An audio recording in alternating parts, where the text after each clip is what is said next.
Obinna, the sole heir to Eze Ndubisi, was a tall young man with broad shoulders and a handsomeness that could have charmed the land, if only his character were as fine as his features. But Prince Obinna carried himself with his nose in the air and a chest puffed like a rooster that thought the sunrise depended on its crow.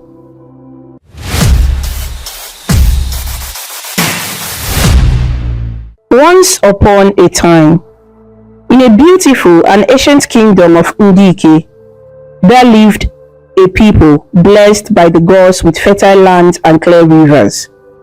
Ndike was a place where the red earth met the blue skies, and the laughter of children mingled with the rustling of palm trees in the evening breeze. The kingdom stretched across rolling hills covered with yam and cassava farms, and in the valleys, one could see the glimmer of streams where women with colorful wrappers went to fetch water in clay pots balanced on their heads. Igbo kwenu, ndewo no.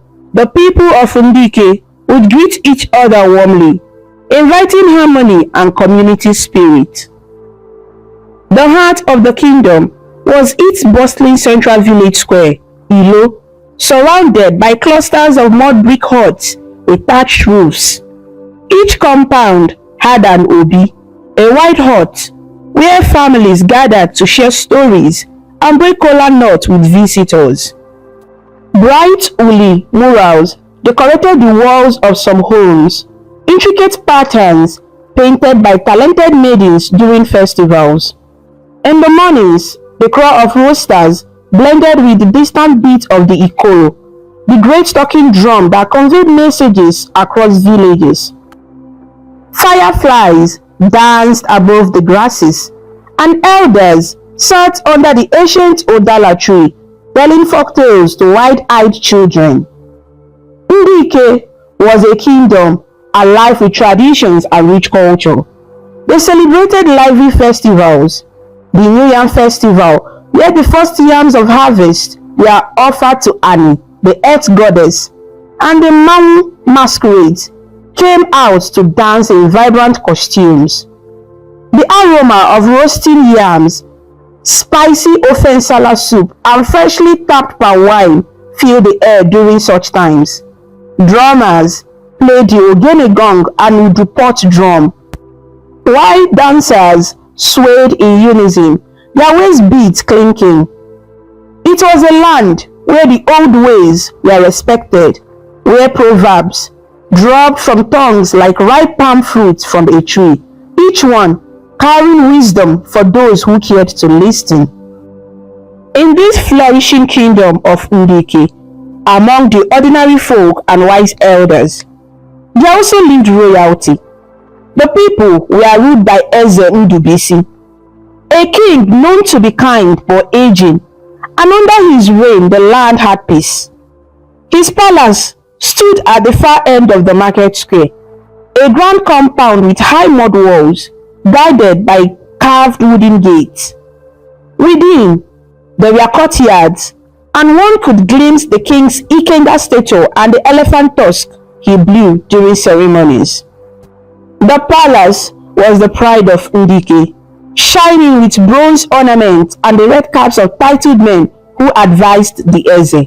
Yes, life in Ndike could have been as sweet as the honey from the village hives, but for one shadow that loomed over the people's hearts, the arrogance of Prince Obinna, the king's only son. Prince Obinna, the sole heir to Eze Ndubisi, was a tall young man with broad shoulders and a handsomeness that could have charmed the land, if only his character were as fine as his features. But Prince Obinna carried himself with his nose in the air and a chest puffed like a rooster that thought the sunrise depended on its crow. From the palace to the farms, everyone in Ndike knew of his nganga, his excessive pride. On a bright Nkwo market day, the village square bursted with activity. Women from nearby hamlets spread out their goods on mats. ripe plantains, clay pots, woven baskets. Children chased each other, laughing, while goats on teeters bleated amid the chaos. Suddenly, a hush fell upon the market like a cloth dropping over a drum. Prince Obinna was approaching on his horse, a black stallion adorned with coral beads on its bridle. The prince wore a rich blue Isiago tunic patterned with swirling lion heads and a red cap tipped to the side as if even the cap must bow to him. Villagers hurriedly cleared the path. Make way for the prince!" His personal guard shouted, swatting at anyone too slow. An old woman selling dried fish scrambled up from his stool, but not fast enough. The prince's horse knocked over the man's tray, sending smoked fish tumbling into the dust. Obinna barely glanced down. He wrinkled his nose. "Filthy place," he muttered. The old fish seller knelt. "Ah, my prince, welcome. My apologies. Before the man could finish, Obinna snapped his fingers. His guard tossed a single cowrie on the ground as payment for the entire spilled tray, far less than it worth. "Take that and be grateful I bothered to pay at all," the prince said with a smile, not even daring to look directly at the commoner. The old man's lip quivered, but he dared not complain. He only bowed his head, picking up the cowrie with shaking hands as the prince rode on. At Mama Ugo's palm wine store, Obinna pulled the reins and came to a halt. Without dismounting, he barked, "You there, fill my cup now." Mama Ugo, a plump woman with a usually cheerful face, hurried to comply. She filled a wooden cup with foamy palm wine from her clay pitcher. Her hands trembled slightly as she offered it up. The prince grabbed the cup and drank noisily, careless rivulets of wine spilling from the corners of his mouth. When he finished, he tossed the cup over his shoulder. It landed and rolled to the feet of a young woman waiting nearby. Mama Ugo mustered a polite smile despite her anger. "Do you enjoy it, my prince?" she asked meekly. Obinna let out a loud belch without covering his mouth. Some onlookers exchanged uncomfortable glances. "It's acceptable," he said, wiping his mouth with the back of his hand. "Not as good as the palace stock, but it will do. Now, I will take that big pot with me. The royal household needs more wine." Mama Ugo's eyes widened. That pot contained almost all the palm wine she had brewed to sell that day, her livelihood. My prince," she began carefully, wringing her hands. "That is my only pot for today's market. If I give it away, I won't have any left to sell." His eyes flashed with irritation at being challenged. "Are you deaf, woman? Or has all the wine you drink make you foolish?" He leaned down from his horse menacingly. "I said I'm taking it. Or maybe you want me to report that you refuse your future king?" He clicked his tongue in annoyance. Mama Ugo shrank back, shaking her head quickly. No, it's yours. Take it.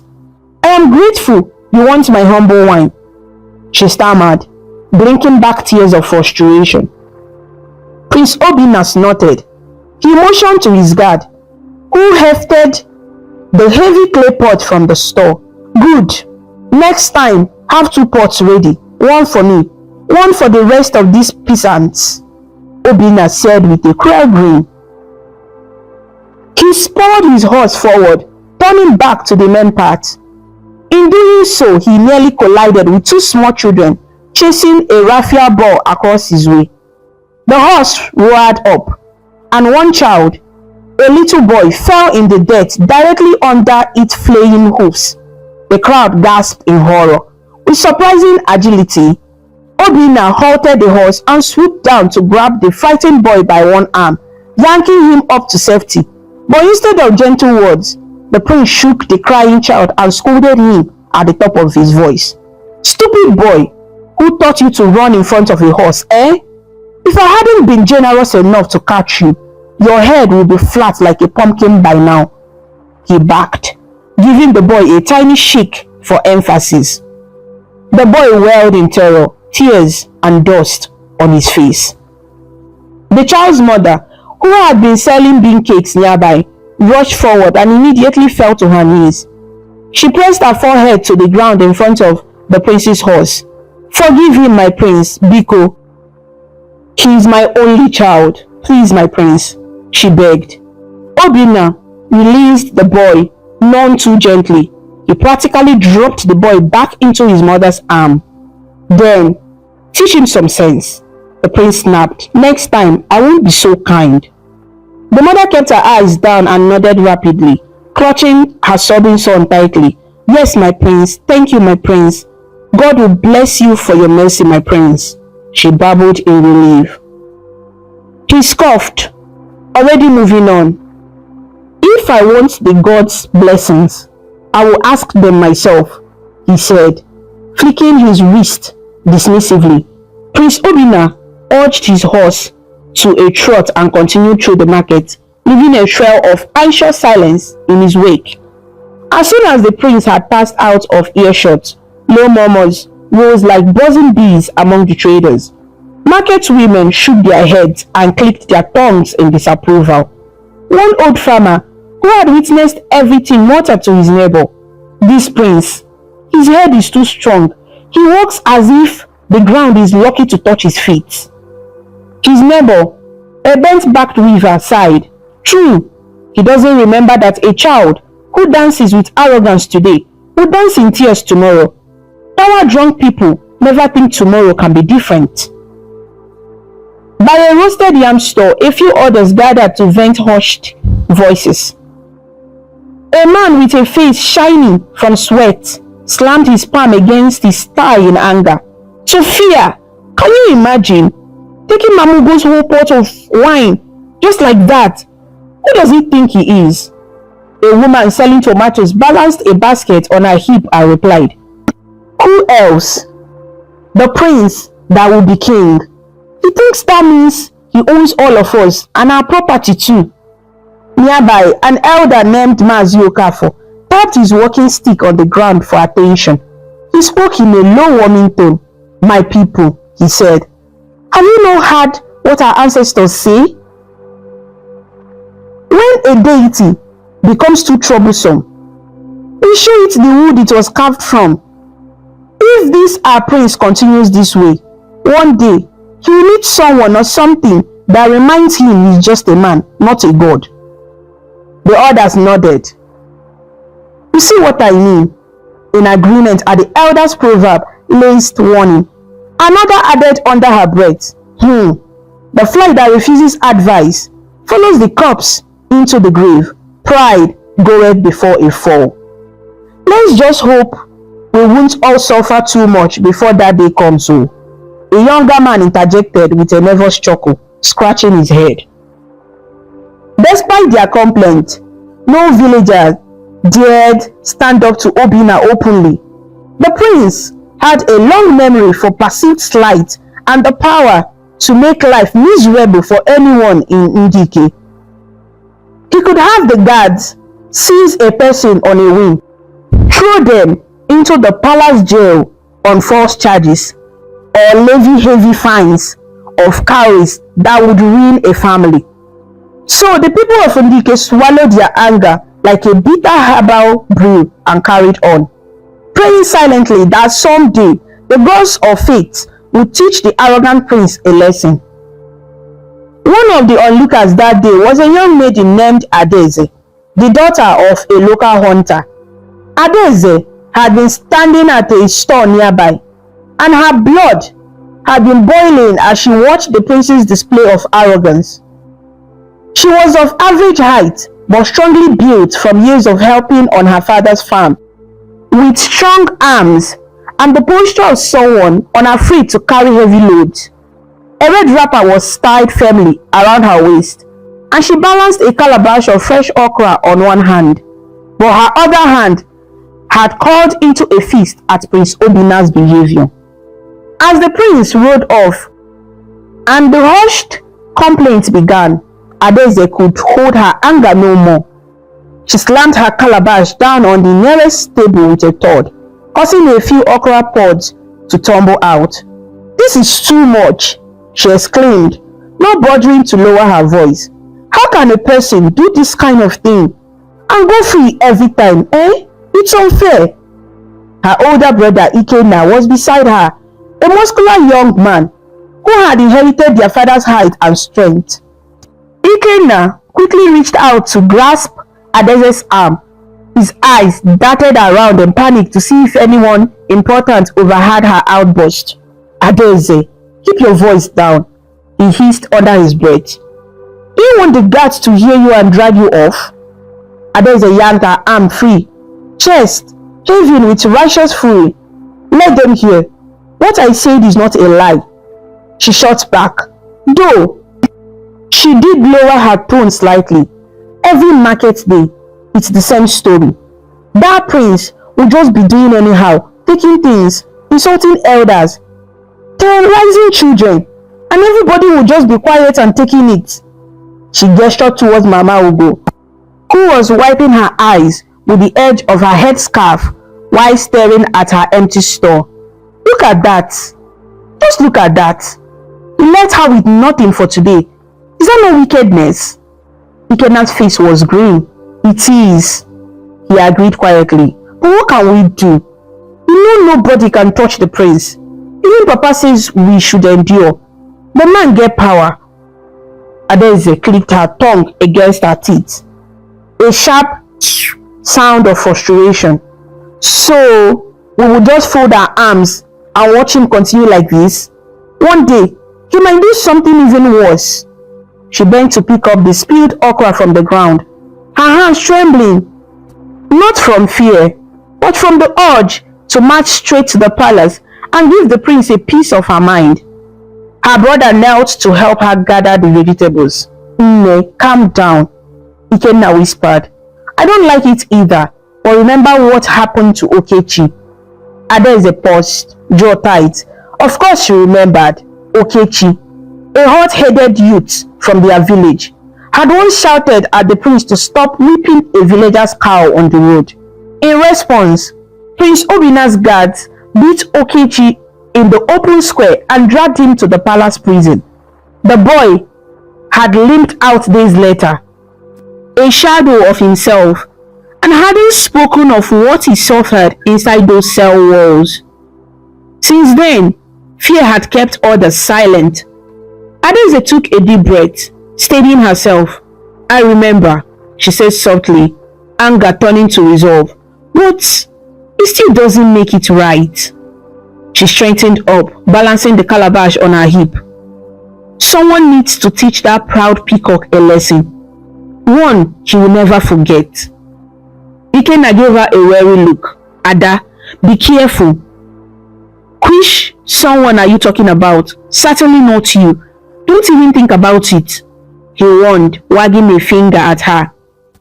She jutted her chin defiantly. "Why not me?"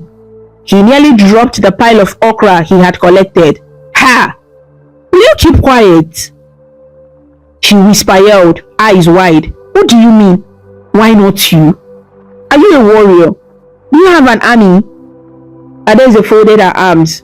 "I have my 2 hands and my brain. What else do I need?" Ikenna glanced around to ensure no palace informants were lurking. Satisfied no one was paying special attention, he moved closer to his sister and spoke in a low, urgent tone. "Biko, my sister, don't talk like this. If not for anything, think of Papa and Mama. If you get into trouble, who will help them on the farm? Who will take care of them? The prince can do and undo. He can even..." He trailed off, not wanting to say he can even kill you. Adaeze's eyes softened slightly at the mention of their parent, but her resolve was unshaken. "I know, Ikenna. I know I must be careful. I'm not foolish. But I can't just close my eyes and pretend nothing is wrong. We all act so helpless, but maybe Maybe there is a way to stop him. Ikenna shook his head as they began walking home from the market, the sun dipping low and casting long shadows of the siblings on the dusty road. Better to leave it to the gods and to Papa to talk sense into him, or wait until he becomes king. Maybe responsibility will change him. But you and I, what can we really do? Adaeze looked at the reddening sky thoughtfully. I don't know yet, she admitted, but I have a feeling. Maybe one day Prince Obinna will push the wrong person too far, and when that happens, even his guards won't save him. She inhaled deeply, as if drawing courage from the evening air. I just pray I have the strength to stand firm when that day comes. Ikenna eyed his sister sideways. In her voice, he had a determination like the steel of their father's hunting knife. It scared him a little. He adjusted the basket of goods on his own head and sighed. I pray so too, Ada. Just don't go and do anything that will bring trouble to our family. Promise me. Adaeze gave a non-committal shrug, neither agreeing nor disagreeing. Let's go home, she said instead. Mama will be waiting for us to help with the festival preparations. Together, the two walked on as the crickets began their chorus in the grass. Behind them, in the settling dusk of the market square, villagers continued to whisper of the day's event, each telling and retelling the story of the arrogant prince and the small injustice they had endured. And among those murmurs was the seed of hope, though they did not yet know it, the hope that someone brave enough might indeed rise to humble the haughty prince of Ndike. The next day, Ndike awoke to the festival sounds of the Iriji, the New Yam festival. At sunrise, women swept the compounds and decorated the pathways with fresh ocha, white chalk patterns. Men drummed the ikoro to announce the day's importance. The air was thick with excitement and the mouth-watering scent of yam dishes being prepared. By mid-morning, people from all corners of Ndike and neighboring villages gathered in the village square, dressed in their brightest attire. Women wore George wrappers and coral beads that glinted in the sun, and men donned their embroidered isiagu shirts and red caps if they were titled, or colorful woven shirts if not. Under a canopy of palm fronds, in a place of honor, sat Eze Ndubisi on a carved wooden throne. The aging king was resplendent in his royal robes of velvet and wore an eagle feather in his red cap, symbol of his authority. Beside him stood Prince Obinna, also dressed magnificently, though his face still carried a slight scar from the previous day's event. A troupe of drummers and flutists played an upbeat tune as costumed masquerades Mangu spirit capered in the open square to entertain the crowd. Laughter and cheers rose as one particular cheeky masquerade in a brightly painted mask mimicked comic antics, pretending to chase a group of giggling children and then falling over. Even the stern-faced palace guards cracked smiles at that. Soon it was time for the yam ceremony. The oldest elder present brought forward the finest yam from the harvest, and the king himself performed the ritual cutting. Eze Ndubisi raised the large yam tuber for all to see. May the gods bless our harvest, he proclaimed. If things are good today, they will remain good. The crowd responded with a hearty Ise as the king sliced the yam, tasted a piece to show it was safe and sweet, and then offered peace to the ancestors by placing them on a wooden platter near the ancestral shrine at the edge of the square. The villagers clapped in joy. The festival was officially underway. Next came feasting and various competitions. Youths and elders alike lined up to test their skills in activities like archery with locally made bows, climbing the greased palm tree, amid much laughter as contestants slide down, and a dance competition for the young women. Adaeze participated in the dance, swelling in with other girls to the rhythm of ogene and oja flute. She danced gracefully, but her mind wasn't fully on the contest. It was on Prince Obinna, who sat watching the festivities with a bored expression, occasionally whispering to a courtier and laughing. Adeze's anger simmered, remembering yesterday, but she held herself in check for now, shooting only a glare in the prince's direction whenever her dance brought her near the high table. By late afternoon, the most anticipated event of the day arrived, the wrestling contest Mba. In Ndike, wrestling was more than sport. It was a display of strength, bravery and honor, a chance for young men to earn respect. The villagers formed a wide circle in the square, creating an arena on the packed earth. Drummers positioned themselves at the perimeter, ready to beat a rapid tattoo to accompany the bouts. Ikenna, Adeze's brother, was among the contestants. He tightened the cloth around his waist and rubbed some dust on his palms for grip. Adeze stood at the front of the crowd, her heart thumping with both pride and anxiety for her brother. He was strong, one of the best wrestlers in their age grade. But her father's word from the night before echoed in her ears. If you face the prince, do not fight him with all your strength. There is no victory in making the royal family lose face. We cannot afford their anger. She knew Ikenna had reluctantly agreed.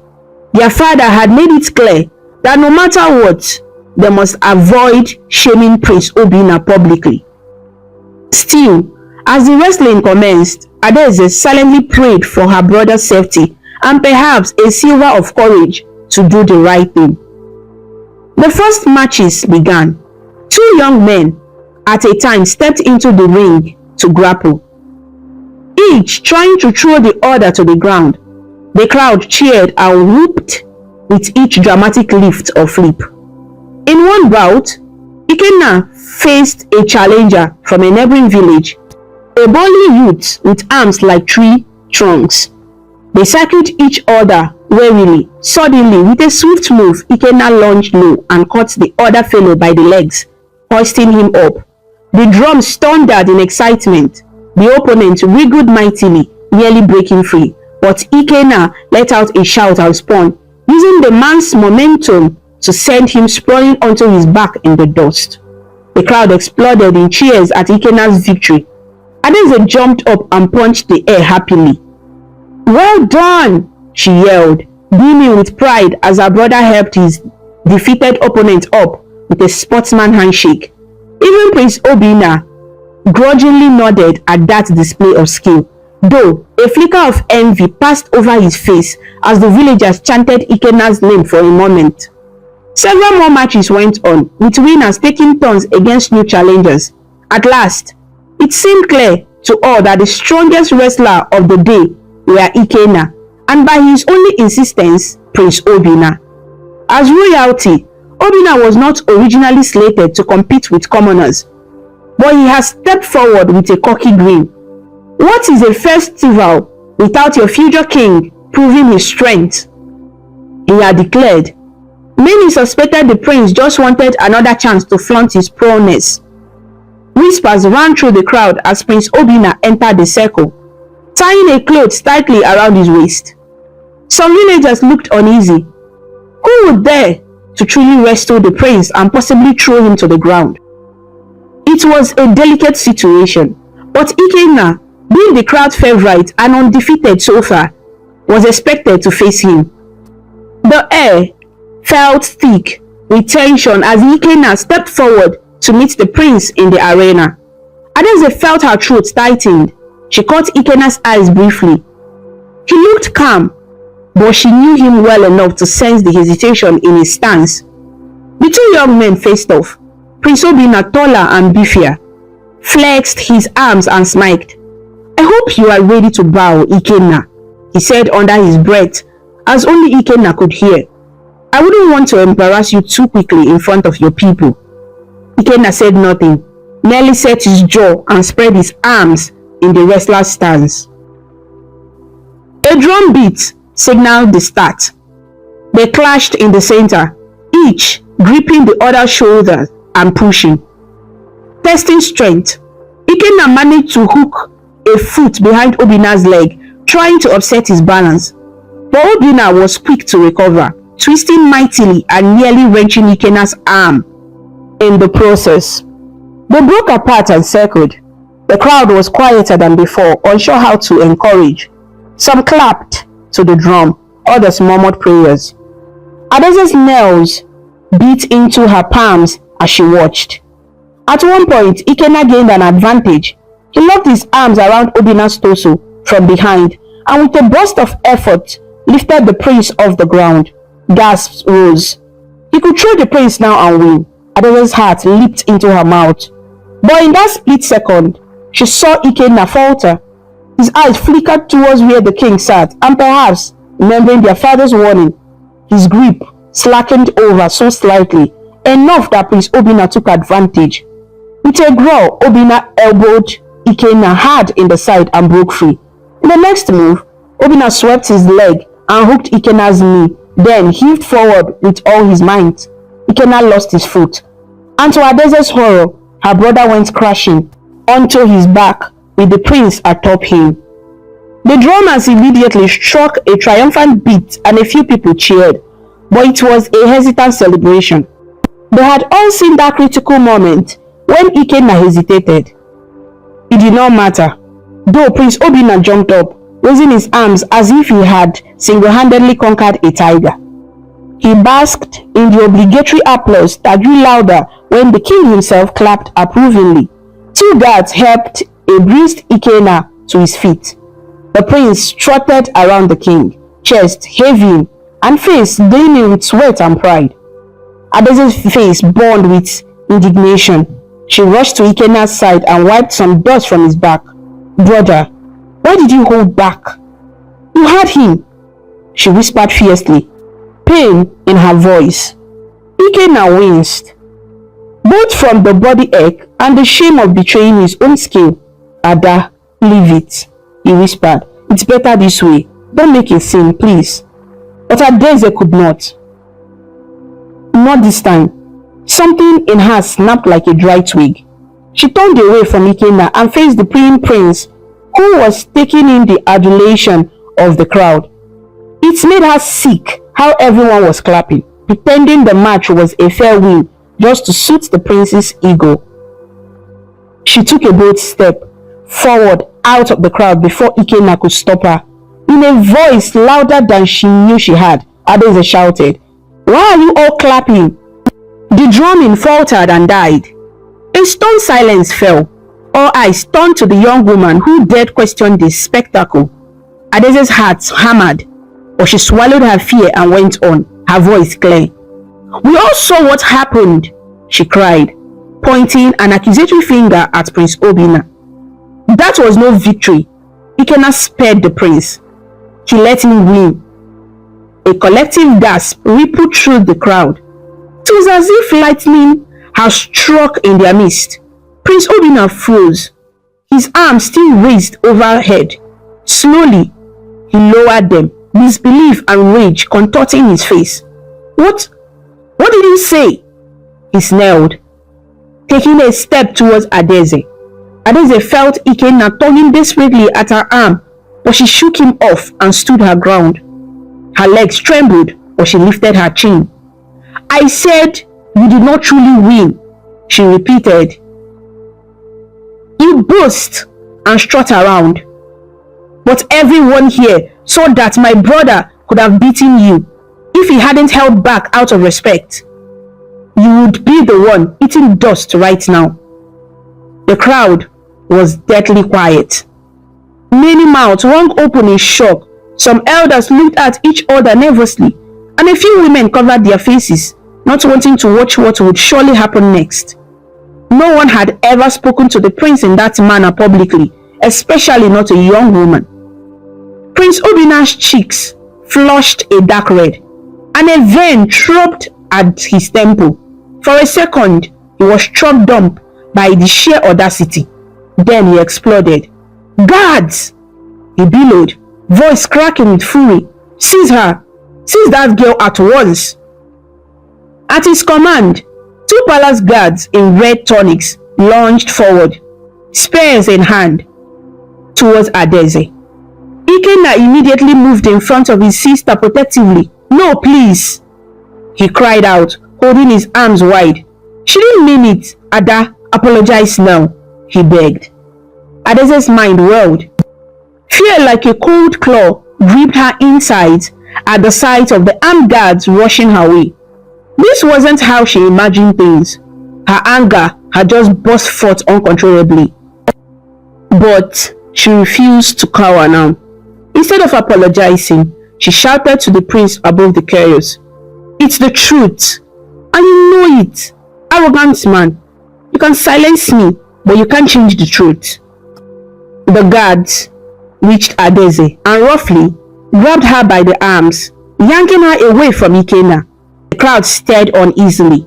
A few voices rose in protest at the harsh treatment during what was meant to be a joyous festival. From his throne, SMBBC raised a hand. "Wait," the king commanded sternly. The authority in his voice made everyone pause. The guards halted, still gripping Adaeze tightly but not dragging her further. Prince Obinna looked up to his father in disbelief. The king's lined face was calm but displeased.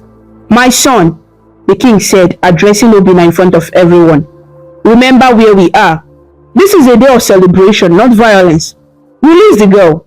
We will handle this matter after the festival." Adaeze, breathing hard, felt the guards hesitate. Prince Obinna's eyes flashed from his father to Adaeze. He was livid at being challenged, and even more enraged that the king seemed to be taking a measured approach.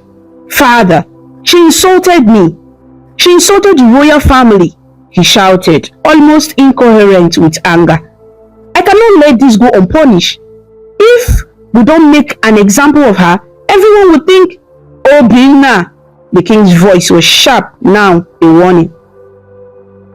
"Have you forgotten yourself? I said release her, or do you mean to define me in public as well?" The prince clenched his jaw. For a tense moment, he looked as though he might argue further.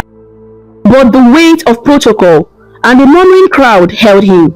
With a furious sweep of his hand, he motioned to the guard. "Fine, let her go for now," he spat. The guards immediately released their grip on Adaeze. She nearly stumbled but caught herself. Ikenna rushed to her side and pulled her back into the crowd, holding her tight as if to shield her from any sudden change of heart. SMBBC with dignity stood and addressed the gathering. "My people," he announced, "let the festival continue. There will be no more interruptions." He cast a stern glance at Adaeze and Ikenna's direction, making it clear that silence was expected now. "We will look into any grievances after the celebration. Enjoy the feasts and dances." The king's decree hung in the air. Slowly, the musicians resumed their playing, uncertain at first but gradually returning to the rhythm. The crowd obediently clapped along, though the mood was now strained. People broke off into smaller groups, and some tried to pretend nothing had happened, while others whispered furiously among themselves. Adaeze's family gathered around her. Her father, who had been in the throng watching, finally pushed forward, his face ashen. "Adaeze, have you gone mad?" he whispered harshly, eyes wide with fear. "I warned you, did I not? Now you have put all of us in danger." Adaeze opened her mouth, words of justification on her tongue, but they didn't come out. In truth, she hadn't planned to cause a scene. The outrage had simply overflowed. Now reality set in and her stomach churned with dread at what might happen. "Papa, I am sorry," she managed in a small voice, looking down. "But I couldn't stay quiet. It was wrong." Her father, Mazi Okeke, rubbed a trembling hand over his bowed pate. "Gods of our land, please protect us," he muttered. "We must be very careful now." He looked towards where the prince stood sitting next to the king. The festival's joyous spirit was broken for their family. They knew the matter was merely delayed, not forgotten. Prince Obina's dark glare was fixed on Adaeze, even as a troupe of dancers moved in to perform in front of the royalty. He did not smile, did not see the dancers' colorful costumes at all. His mind was consumed with thoughts of revenge. Adaeze dared meet his eyes across the distance just for a moment, and what she saw made her shiver. The prince's gaze promised retribution as surely as night follows day. Adaeze squeezed Ikena's arm and leaned into her worried brother. "This isn't over," she whispered. "I know," Ikena whispered back, heart pounding. "We have to get you out of here." Under the pretense of leaving to tend to chores, the family quickly and quietly departed the square.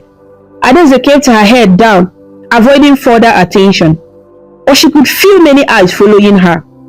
Some amazed, some admiring her bravery, and many more fearful for what would become of her after the last yam had been eaten and the drums went silent.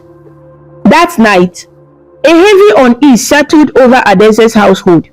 The festival had ended, but its aftermath hung like a storm cloud.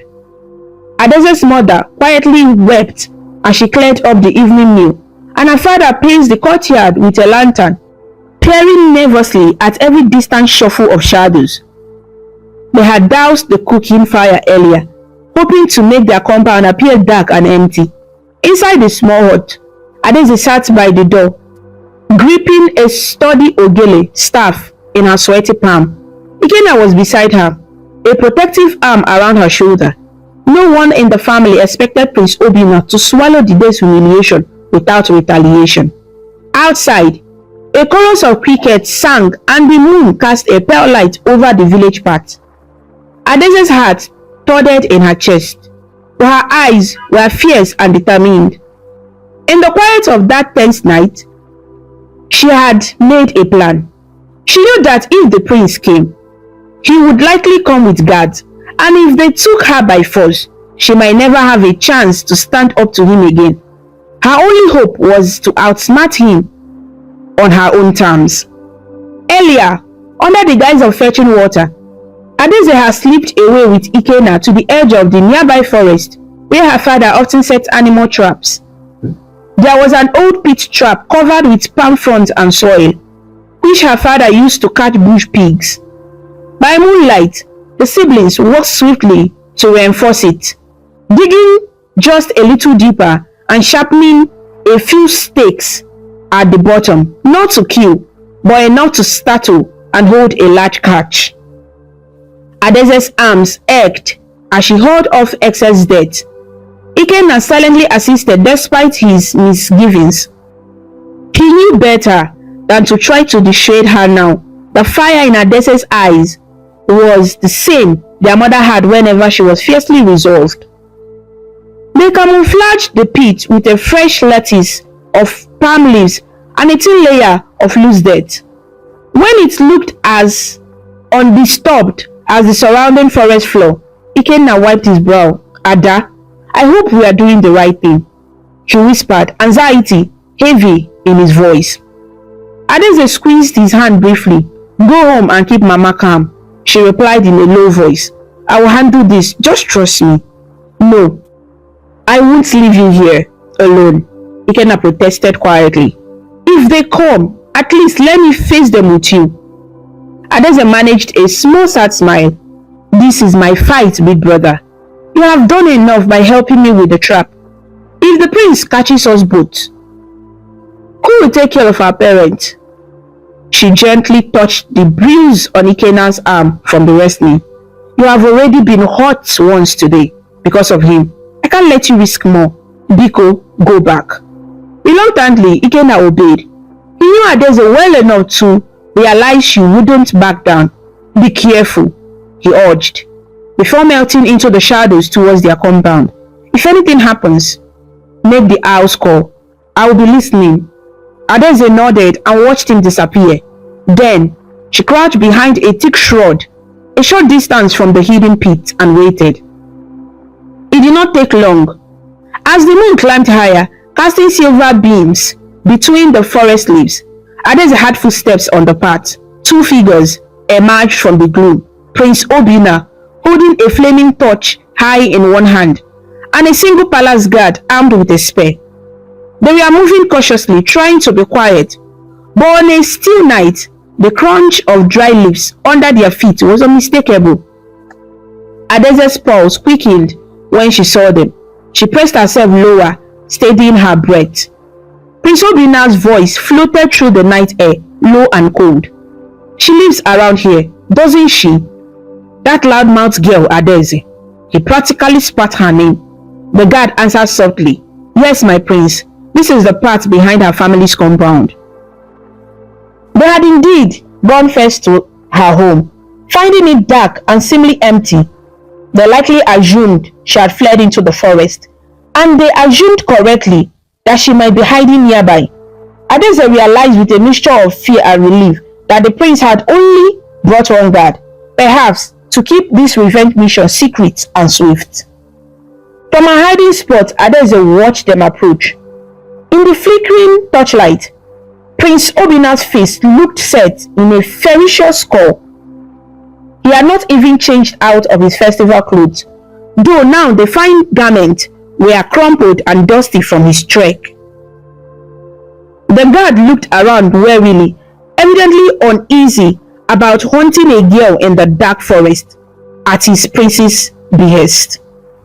Adeze's heart pounded. It was time. Summoning courage, she rose from her crouch and stepped onto the path, a stone's throw ahead of them.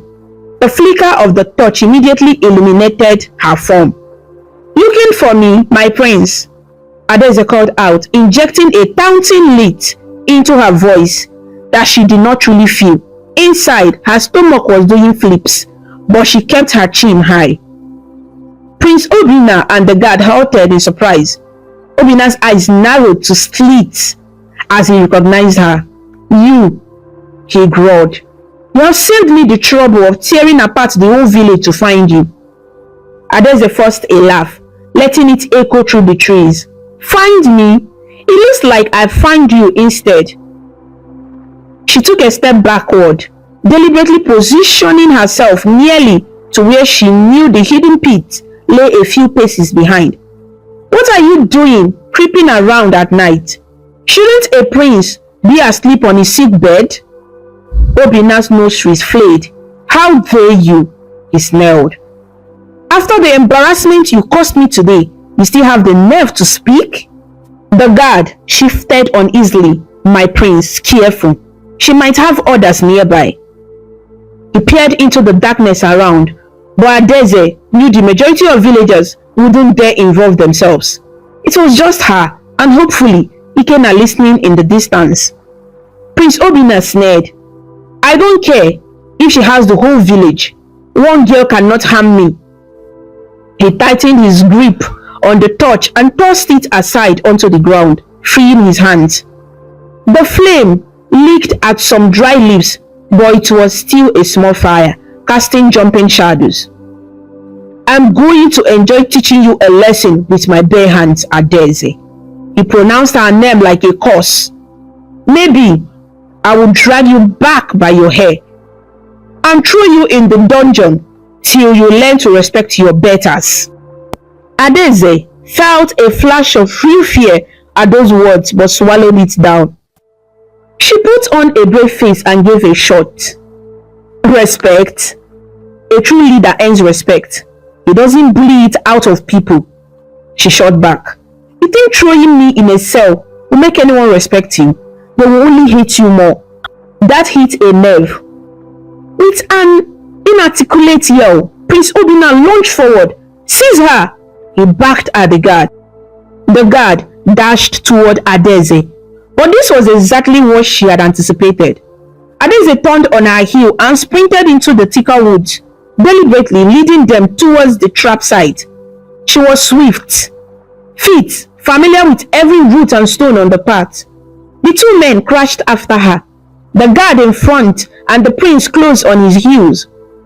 As she neared the concealed pit, Adeze veered slightly off the path, skipping deftly over the innocuous looking patch of ground that hid gaping danger beneath.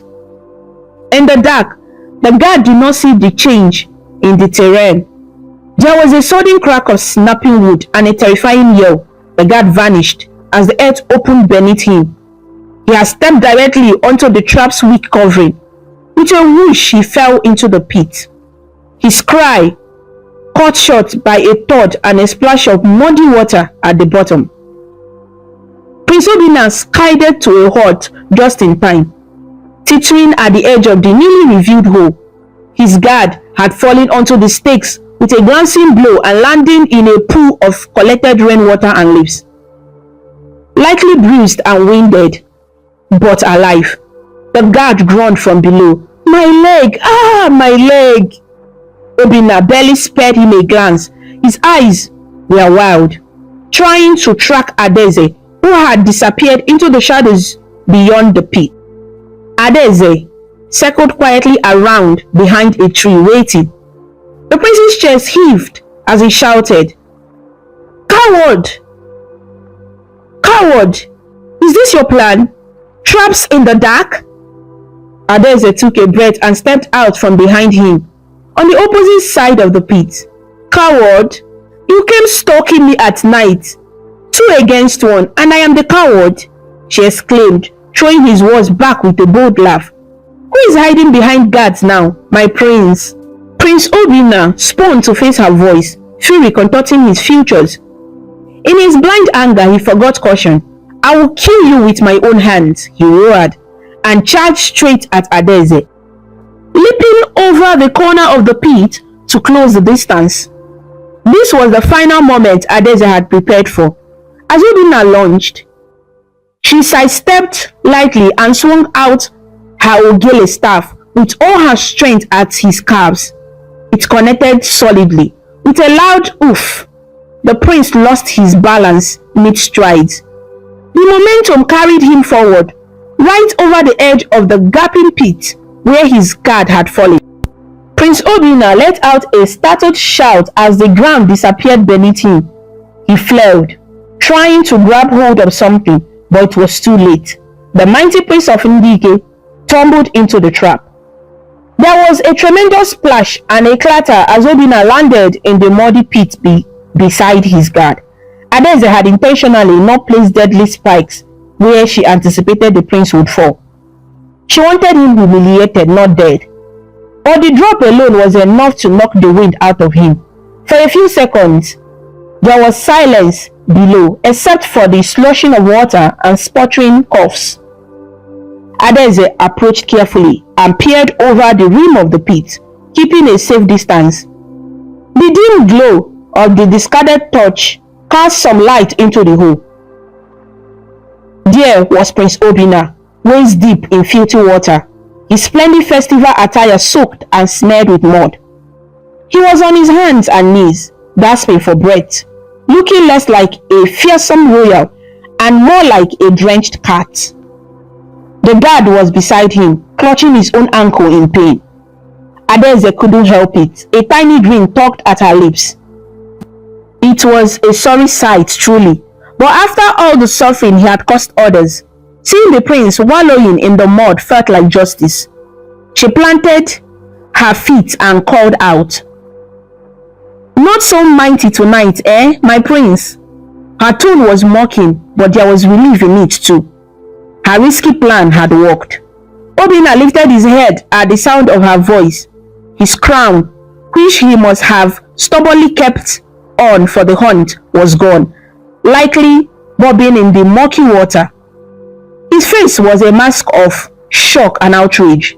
You wretched girl," he choked out, wiping mud from his eyes. "Do you know what you have done? I will.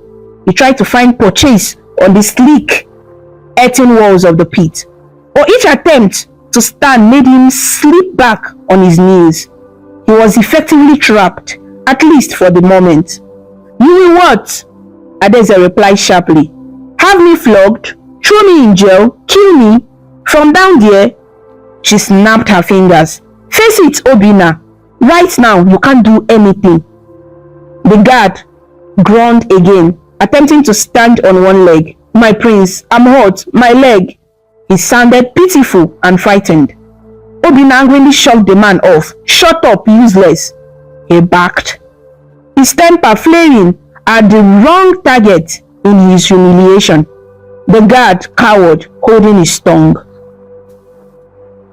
Adaeze felt a surge of disgust. Even now, caught like a bush rat, the prince was berating his loyal man. "You see," she called down, "this is exactly why you are in that hole, Obinna. You think everyone is beneath you, even those who serve you. Your pride brought you here." "Shut your mouth," Obinna shouted, splashing water as he shook a fist upward. "When I get out, I swear by Amadioha, I will make you beg for death." His throat echoed in the night air. Adaeze took a step back, momentarily cowed by the venom in his voice. Her heart hammered. Had she pushed him too far? But then she remembered the faces of Mamugo, the old fish seller. The little boy terrified under the horse's hooves. No. She steeled herself. If she backed down now, all would be for nothing. She called his bluff. "Do you think the gods will listen to your oaths after how you have misbehaved?" Adaeze retorted. "You can swear by Amadioha or any other god, but right now the only thing that can save you is me. So you might want to consider your words carefully."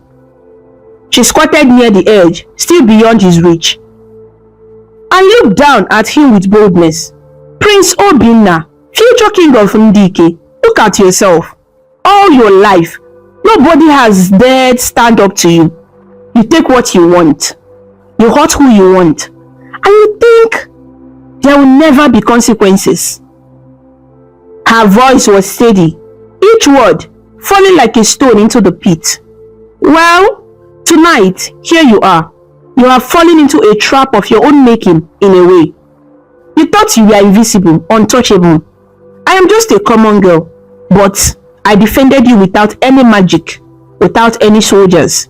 Just my hands, my wits, and help of the gods who watch over the just." Her words reverberated. Prince Obinna had stopped trying to scramble up. He sat now in the cold muddy water, chest heaving as he stared up at Adaeze. In the torchlight, she could see a flurry of emotion cross his face: anger, fear, and something like despair. "Nobody talks to me like this," he said weakly, but the fire had gone out of his voice. It sounded more like a confused admission than a warning now. Adaeze softened her tone slightly. "Maybe that's the problem, Obinna. No one talks to you truthfully, so you have never learned humility." She glanced at the guard, who was whimpering quietly. "Can you climb?" she asked him. The guard shook his head. "My leg might be broken, my lady," he mourned. Adaeze winced in sympathy despite herself. She hadn't intended to hurt the man so badly. Prince Obinna slumped against the earthen wall, breathing hard.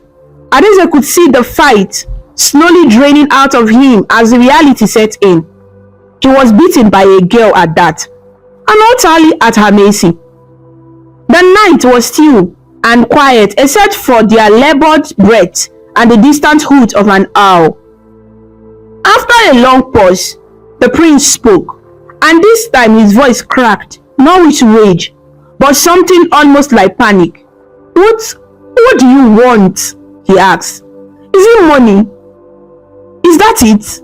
Your family will be rich. Just pull me out, and now I'll give you whatever you ask." Adaeze shook her head. "This isn't about money," she replied. "Do you think cowries can wash away the way you have treated people? No. I want you to change, Obinna.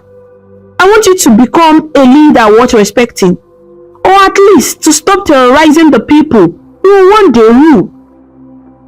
Obinna let out a bitter laugh, wincing as he shifted his weight. "You think a single night in a mud pit will change who I am?" Adaeze met his gaze. "It might. If you are wise, it will. The elders say that when a deity grows too troublesome, You show it the wood it's carved from. Tonight, you have been shown you are not made of iron. You are just flesh and blood like the rest of us. You can feel pain. You can bleed. You can fall. She gave a small shrug. What you choose to do with that lesson is up to you. But know this. If you continue as you were, next time, it won't be me or a pit. It could be something far worse. The prideful eventually destroy themselves. Her words hung in the darkness. Prince Obinna was shivering now. The night air was cool, and his wet clothes clung to his skin. Adeze could see his defiance ebbing as the discomfort and exhaustion set in. He lowered his head for a moment, breaking eye contact. When he spoke again, his voice was low and strangely childlike, devoid of its usual bluster. No one ever challenged me, not even my father. He let out a shuddering breath. They always told me I was destined to be great, that I had the right to demand respect. Perhaps I took it too far. Adeze was quiet, surprised to hear this glimmer of reflection. Above, a breeze whispered through the tree branches, carrying the faint smell of rain and earth. Obinna raised his head.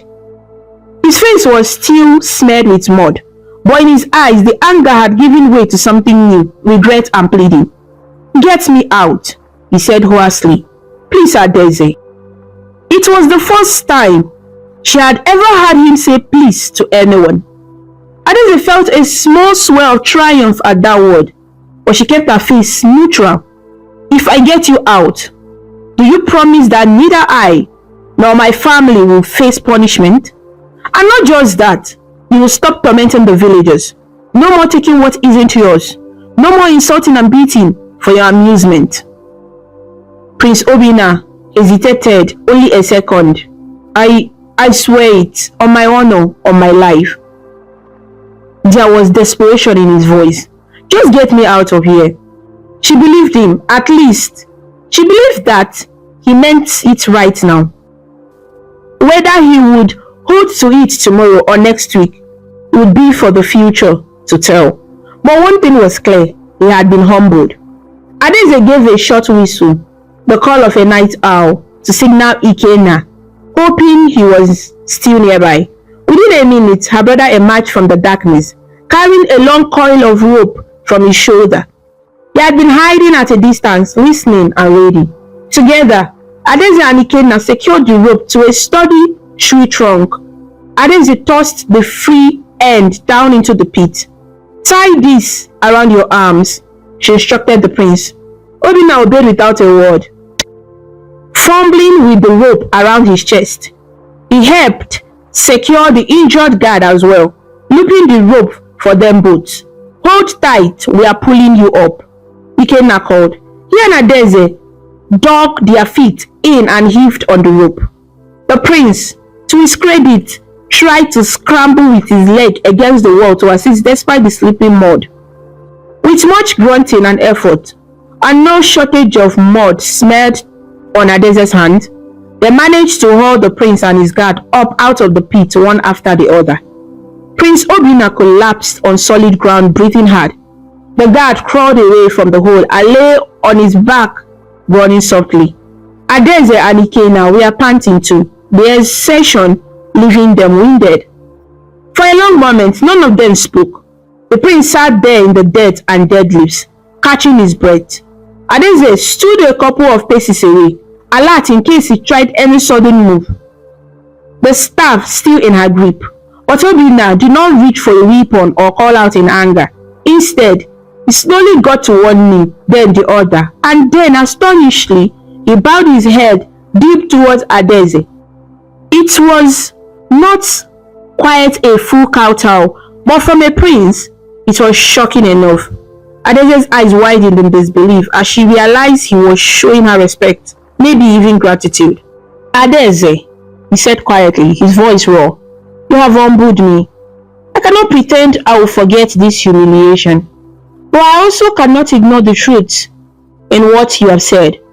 He raised his face, And by the moonlight, Adeze saw sincerity etched there. Tonight, you fought for your people, and you bested me. You have my word that I will not seek revenge on you or your family, and I will strive to be better. The last line was spoken with effort, as though it tasted strange to him, but he meant it. Adeze felt an unexpected warmth in her chest at his contrite words. She lowered her staff, finally allowing herself to trust that he would keep his promise. Ikenna stepped forward, still cautious, and put a hand on Adeze's shoulder. The prince struggled to his feet, swaying a little. Ikenna, moved by instinct, reached out to steady him. Prince Obinna gave a curt nod of thanks. He looked at the siblings, from Ikenna's very supportive stance to Adeze's mud-splattered determined face, and he almost smiled, a weak, tired ghost of a smile. Your father is a lucky man, Obinna murmured, to have children as brave as you both. Adeze exchanged a glance with Ikenna, who looked astonished as she felt to hear such a compliment from the prince's lips. Adeze cleared her throat.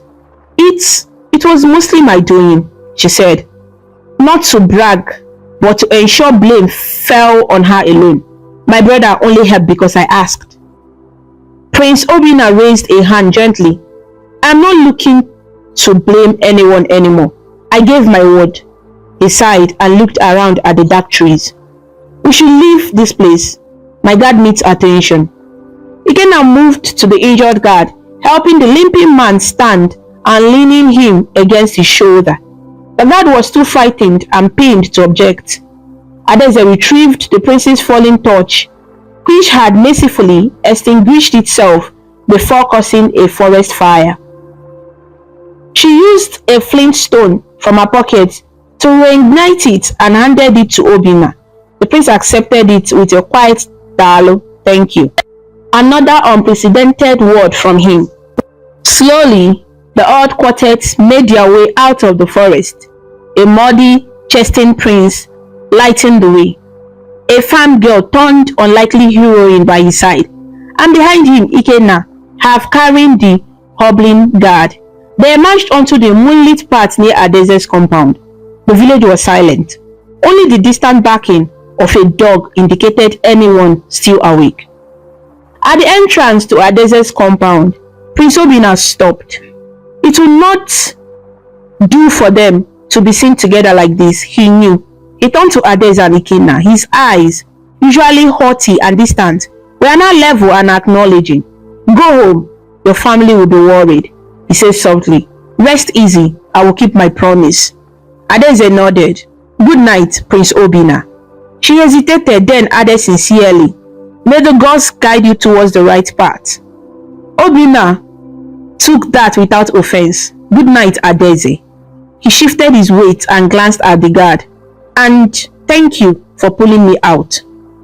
The words were quiet, nearly swallowed by the chirping of crickets, but Adeze heard them clearly and felt their import. Without another word, Prince Obinna turned, and supporting his injured guard on the opposite side, he limped off into the darkness towards the palace, a solitary torch flickering in the night. Adeze and Ikenna watched them go. Only when he was out of sight did Ikenna release the breath he had been holding. Oh my God, Ada, did that really just happen? He whispered, as if afraid to break a spell.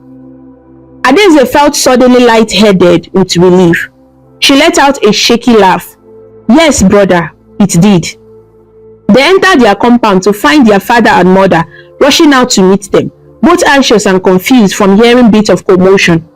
Adeze's mother embraced her tightly, while her father demanded in a frantic whisper to know if she was all right, if the prince came, what the noise was. Adeze simply replied, Papa, Mama, it's over. I'm safe. We are all safe now. As they settled in that night, Adeze washed the mud from her arms and could hardly believe the event herself.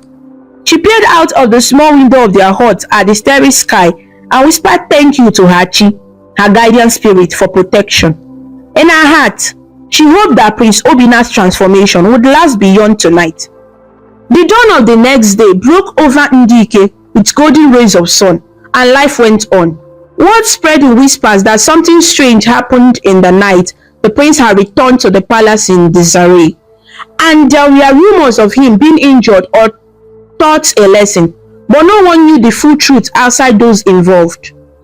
True to his word, Prince Obinna did not seek vengeance. In fact, when he appeared in public later that week, villagers were astonished to find him changed. At the market, he approached Mamugo's palm wine store, and instead of grabbing a pot, he paid her generously for a cup and thanked her. He helped an old man up from the road rather than push past him. People watched slack-jawed as the prince, who once would sneer and boast, now spoke courteously, even offering apologies for past rudeness. When one of his friends asked what had come over him, Prince Obinna simply said, "I had a revelation. I realized I cannot rule a people whom I do not respect and who do not respect me." A wise person learns from his mistakes before it's too late.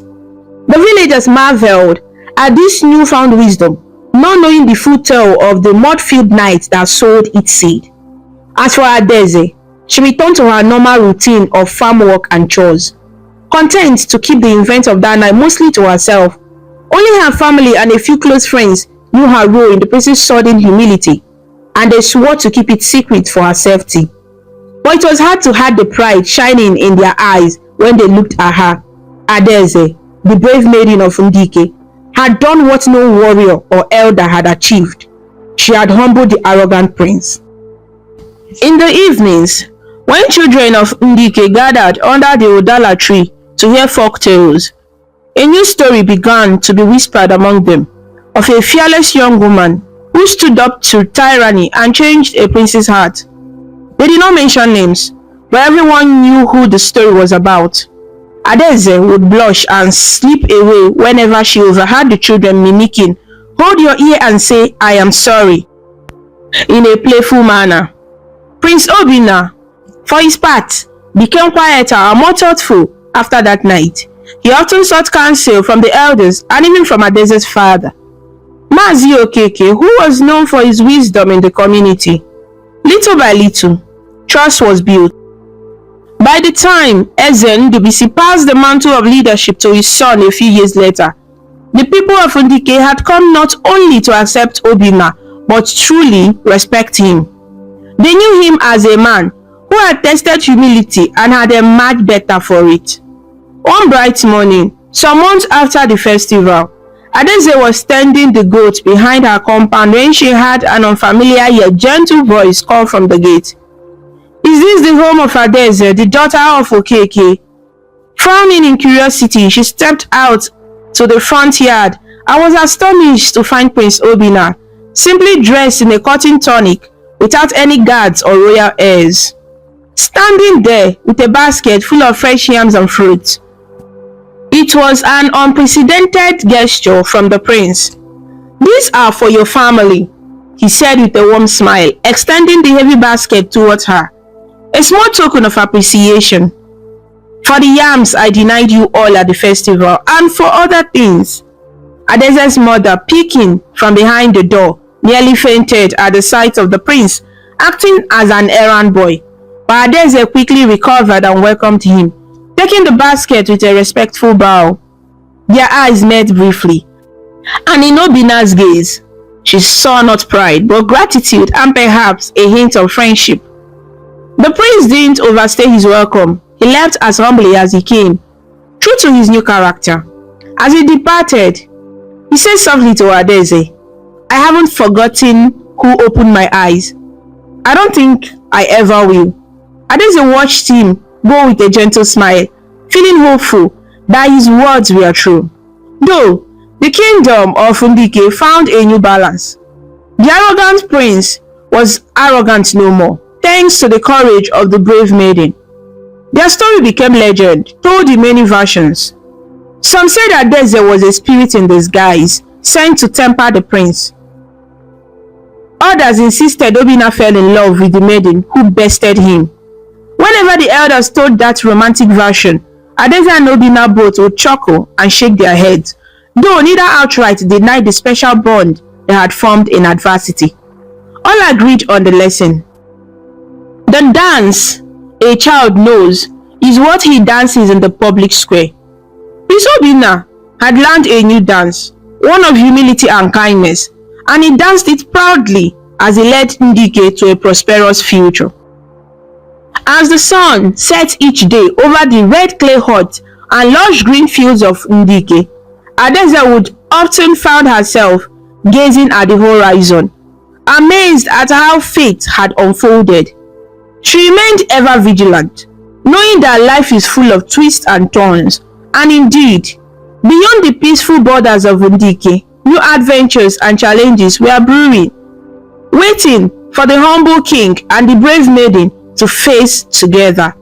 But those are tales for another day. For now, suffice it to say that in the beautiful and ancient kingdom of Ndike, peace and justice had taken root where tyranny once grew, and it all began with the courage of one young woman who dared to stand up and say, enough. The moral lesson. The story teaches that true leadership is not built on pride, fear, or power, but on humility, respect, and justice. No matter how highly placed a person is, arrogance can lead to downfall if not checked. It also shows that one brave voice, even from someone considered powerless, can spark change and challenge oppression. When we stand up against injustice with wisdom and courage, we not only protect others but help transform those who have lost their way. Thank you so much for watching this amazing story about Adaeze and Prince Obinna on African Stories by Byvee. If you liked it and felt inspired with their journey, please show your support by clicking the like button, sharing with your friends, and leaving a comment below. To see more interesting stories and learn about different cultures, subscribe to African Stories by Byvee, and don't forget to ring the notification bell so you never miss a new story. Your support means a lot and helps us bring more stories to you. Until we meet again, stay connected, stay inspired, and keep smiling.